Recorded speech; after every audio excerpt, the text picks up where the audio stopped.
Hi guys, Maikeru here. This is my quick guide for Runescape's new quest, Desperate Measures. Really fun quest, came out today. Thought I'd make a guide for the people that don't care too much about the lore and just want to get the quest done for its rewards or your quest cape or whatever. So let's get right into it. Just a very quick note, if you don't want to look at a guide for the quest but you want to see the rewards, I'll put a timestamp in the description for the part of the video where I start talking about the rewards if you're interested in seeing what you get from this. Anyway, like I said, let's get into it. To start the quest, to go to the Birth at Lodestone, run north to the castle. Upstairs in the castle, you can speak to Seren and you'll start the quest after a little chat. This quest requires Desperate Times, unlocking the Anachronia base camp, so pretty much just getting a lodestone there, 50 agility and 50 archaeology. And when it comes to items required, you need 100 Orthen glass, which is an archaeology material, and the measure if you've completed Fate of the Gods. You don't need the measure if you haven't completed this quest. If you do need the measure and you need to reclaim it, you can reclaim it by going to the World Gate, taking the World Gate to Runescape, and going in the Elder Halls. When inside the Elder Halls, just pick it up off the floor. After speaking to Seren and accepting the quest, you want to go to the Anachronia Lodestone, run over to Mr. Mordart, who's east of the Lodestone, up in your base camp area. Do option number 1 on him and ask about Desperate Measures. Then go through the dialogue. You want to go to where I've circled on the map here, just north of the base camp. Don't worry about taking the agility course out of the camp. Just run down the stairs and you'll be at the place you need to be. If you speak to Thok, you'll have a conversation with him and Karos, and when you get given an option to listen to Thok's little saga, say yes and you'll get transported to the beach as Thok. I definitely would advise not spacebar in this part because it's actually really funny and there's some really good examines and stuff as well. I very much enjoyed this part of the quest, but you can spacebar it if you want to, if you just want to get it over and done with. Then once you've done that saga with Thok, you'll be back in the base camp of Anachronia. Then there'll be a little bit of a conversation with Kerapac. Go through that conversation. Once you've done that, you'll be back outside the entrance to the volcano, and a archaeology dig spot will spawn just to the south of you. You want to excavate this dig spot to find an artifact. Once you get the strange device from excavating, you want to go repair it, so just teleport to a repair bench wherever. I just went to the Kerapac one, repaired it, and then go back to where you were at the entrance to the volcano with Thok and Karos. After speaking to them, a tiny bit north of where they are, there is now another excavation spot. You want to excavate there and you'll get another artifact. You get a Dragonkin tablet. So again, you have to go to an archaeology workbench, repair this tablet. Once the tablet is repaired, go back to Thok and Karos one more time. For the next part, you need to go to the ranch out of time, so I just teleported to Manor Farm, went inside the middle of the Manor Farm, upstairs,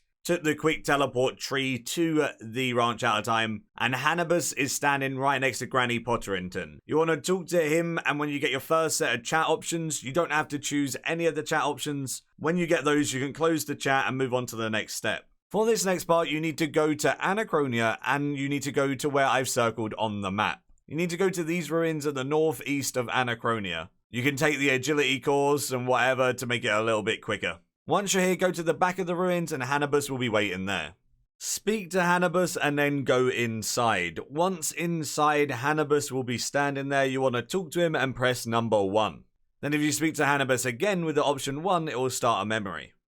After a little while, the Dragonkin will walk around and whatever. One of them will go to the southeast corner of the room. And you'll look at him cycle the symbols. Remember the symbols that it cycles to. This is important. Remember these 3 symbols as you're going to enter them in just a second. So now you know the symbols. You talk to Hannibus, leave the dream, and then go over to that machine outside of the dream and cycle each of the symbols until they are the same as what you saw in the dream. You'll get a notification when they're correct in the right order. Now you need to speak to Hannibus again and enter the dream a second time. When inside the dream, get him to start the whole memory process again. One of the Dragonkins walks outside. Follow him outside and follow him all the way around this ruins to the entrance at the front. He will say a word, like a passphrase to get into the ruins. Once you've heard that word and your character has noted that, go back to Hannibus once again and leave the dream world. Now you're back out of the dream world, you want to exit again and go round to the front of the ruins. And now that you know the passcode, you can enter the front of the ruins with the passcode to see Hannibus inside this part as well. If you speak to Hannibus again inside here, you want to do another shared memory. Run over to Hannibus on top of the waterfall to the east. When speaking to Hannibus up here, you want to do option 1, yes, go into another shared memory, then go through all of the dialogue with these dragonkin, and a cutscene will start. After the cutscene, continue through all of the chats and then start attacking Kerapac. You cannot damage Kerapac here. He's got like 5 million HP anyway, but yeah, you can't damage him. He'll just keep shouting random things while you're trying to kill him. Then after all of this, go through the extra chat options and Kerapac will leave. You then want to return to Seren in Berthup. Speak to Seren in Berthup Castle, and they'll tell you to go talk to Primrose. Primrose is at the Needle. The Needle is northwest of the Piscatorius hunting area. Primrose is at the house where you do the Needle quest. You want to go through the chat options 1, 3, and 2 with Primrose. This will be you asking how is Gal, followed by how was it being her. This gives you the answer you need from her. Then go back and speak to Seren in Berthup Castle once again. Now you need to make your way over to the heart of Gielinor, which is God Wars Dungeon 2, in the desert. I have marked on the map right here with a circle where the heart of Gielinor is in the desert. It is just southwest of Nada. Get to the entrance of God Wars Dungeon 2 and Seren will be sitting there. Speak to Seren and do option number 1 so you can go and speak to Jazz. You want to ask about Kerapac and go through all of the options speaking about Kerapac with Jazz. Then once you've asked all of those options, you want to ask about something else. Then an option, can you help, will show up. You want to select this option and then that will finish the conversation with Jazz and she will give you an item. If this option doesn't show up, try going through some other chat options in order for it to show. Then you want to head back to Anachronia and speak to Hannibus, who's right next to the lodestone. Kerapac will turn up again and there'll be a giant conversation. After all of the conversation, you want to speak to Thok to start a fight.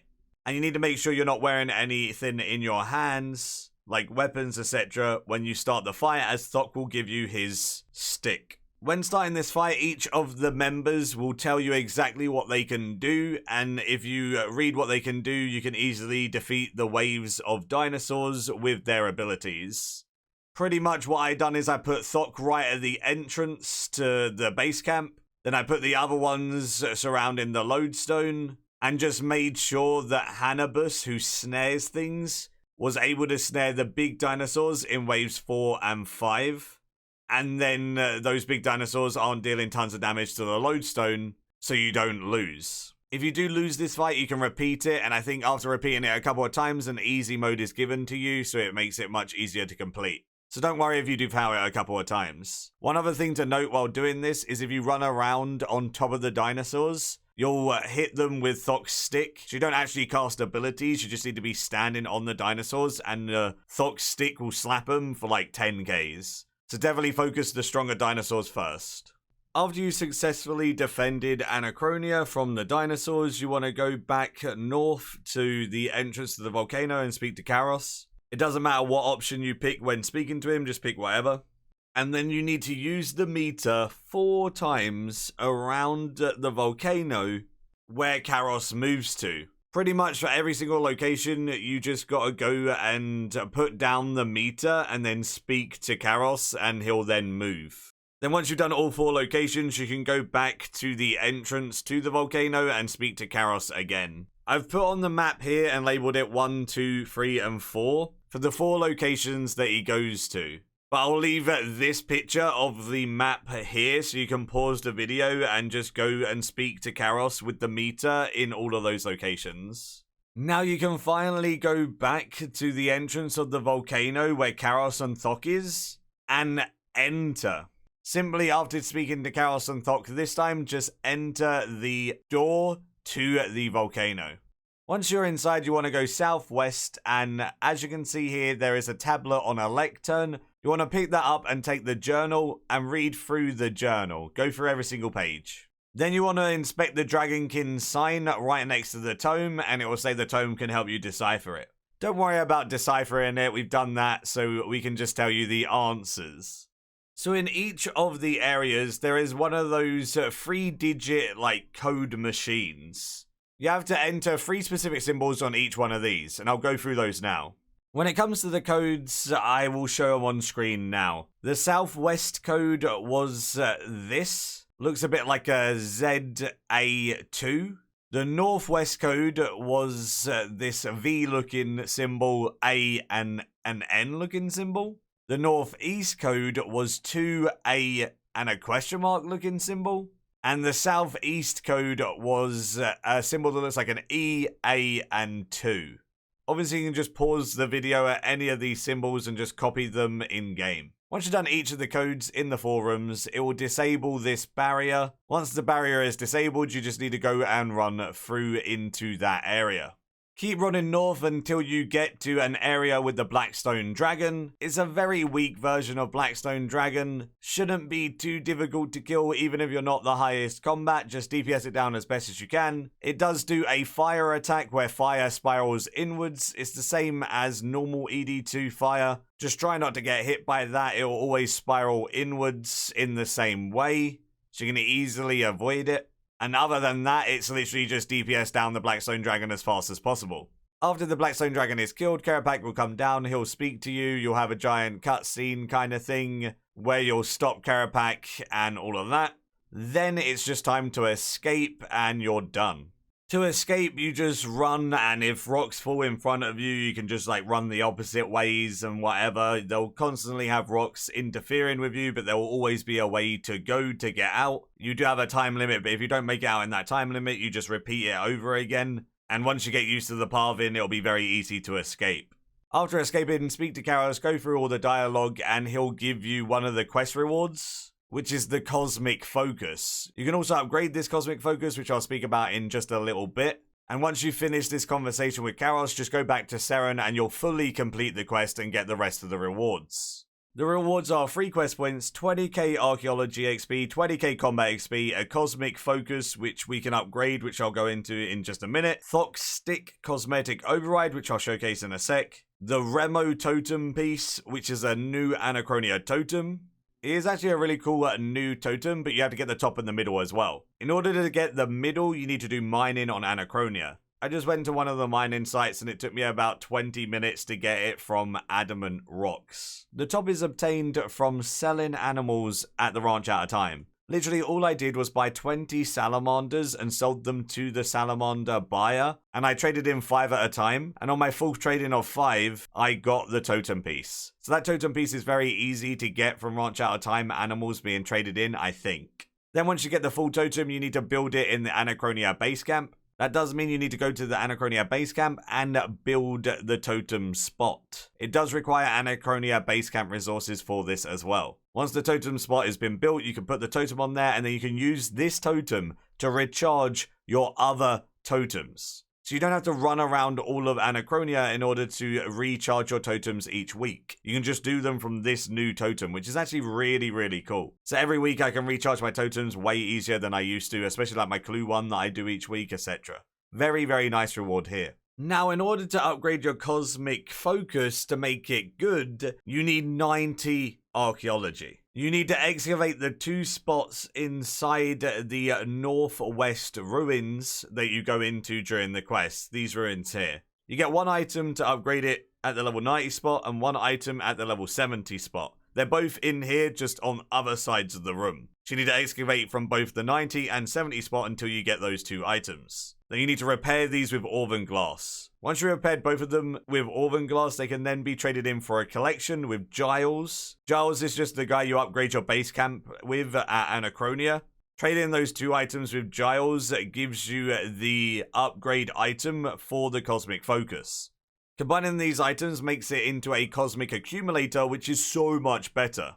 The Cosmic Accumulator never stops your sprite focus dropping below 20%, which isn't that great because typically you're going to be following the sprite. I guess if you're fully AFK, it's not bad and it's better than nothing. But the good part of this, in my opinion, is the second part. A 1% chance to activate, providing extra sprite focus for 60 seconds. That means whenever it procs, even if you're following the sprite, you're going to be getting a nice reward. Personally, I wouldn't really advise fully AFK in Archaeology to the point where you don't follow the sprite. So this second part is actually quite nice. If you are following the sprite, you're getting a bit extra every time it procs. And that'll be it for this video. Hopefully the quest guide was useful to you and looking at the rewards was fun. Give the video a like if you did enjoy it, and I might do more quest guides in the future when new quests come out. I don't think I'm going to go to old quests and do those, but new quests are quite fun to make guides on. So do let me know in the comments below if you want more in the future as well. And as always, until next time, see ya.